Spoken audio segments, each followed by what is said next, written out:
Periods के दौरान हर महीने लड़कियों और महिलाओं को कई तरह की प्रॉब्लम्स फेस करनी पड़ती है। घर हो, ऑफिस हो, स्कूल हो या फिर कॉलेज, पढ़ाई से लेकर काम करने तक वे कई तरह की प्रॉब्लम्स फेस करती है।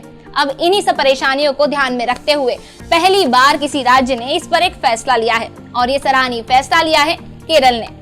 नमस्कार, आप देख रहे हैं न्यूज़ 18 हिंदी ओरिजिनल्स और मैं हूं भावना। केरल राज्य ने हाल ही में फैसला लिया है और कहा है कि हायर एजुकेशन डिपार्टमेंट के अंडर में जितनी भी स्टेट यूनिवर्सिटीज आती हैं, उससे पढ़ने वाली छात्राओं को पीरियड लीव दी जाएगी।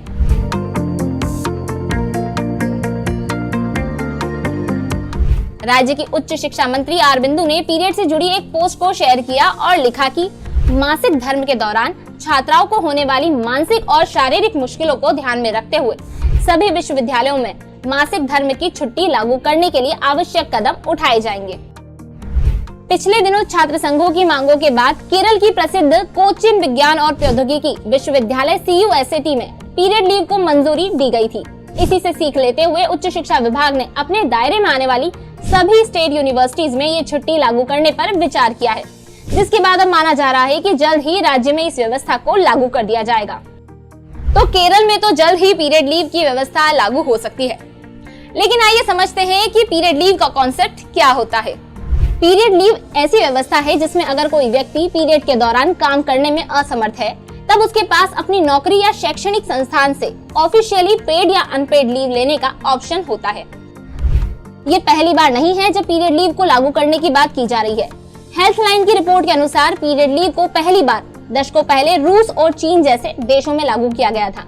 हालांकि तब उसका मकसद फर्टिलिटी लेवल को प्रोटेक्ट करना था। पीरियड्स में लीव दी जानी चाहिए या नहीं, ये बहस हमेशा से ही विरोधाभासी है। जब भी ये बहस आती है तो दो तरह के लोग सामने आ जाते हैं। पहला पक्ष वो जो ये मानता है कि पीरियड्स को अब एक टैबू टॉपिक ना समझकर इस पर खुलकर बात की जा रही है, इसे आम चर्चाओं में माना जा रहा है।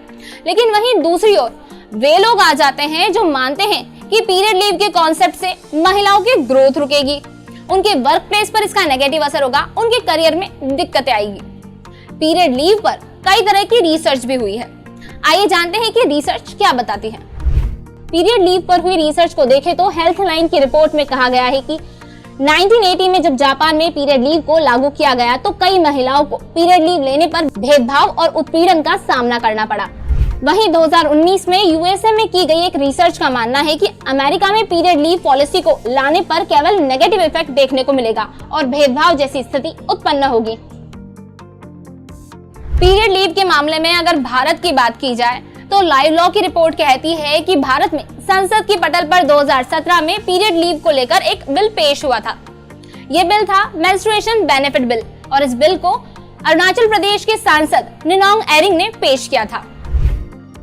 2017 में संसद में मेंस्ट्रुएशन बेनिफिट बिल पेश किया गया। इसमें प्राइवेट और सरकारी दोनों सेक्टर की महिलाएं, साथ ही ग्रेड 9 और उससे ऊपर की सभी छात्राओं को शामिल किया गया था। इस बिल में महिलाओं को हर महीने 2 से 4 दिन पीरियड लीव देने का प्रावधान था। पीरियड लीव देने पर अगर कोई रोकता है तो उस पर कार्रवाई और साथ ही पीरियड्स के दौरान काम करने पर सैलरी के साथ ओवरटाइम मनी देने की सिफारिश भी थी। संसद में बिल पेश होने के बाद राष्ट्रव्यापी बहस छिड़ गई कि महिलाओं को ये सुविधाएं दी जानी चाहिए कि नहीं। हालांकि बिल तो पारित नहीं हुआ, लेकिन इसके बाद संसद में पीरियड लीव को लेकर कोई चर्चा भी नहीं हुई। आपको बता दें कि भारत में अब तक पीरियड लीव पर कोई भी नीति नहीं है, लेकिन पीरियड लीव मिलनी चाहिए कि नहीं, इस पर आपकी क्या राय है, हमें कमेंट्स में जरूर बताइएगा और इस वीडियो को अपने दोस्तों के साथ शेयर करना ना भूलिएगा।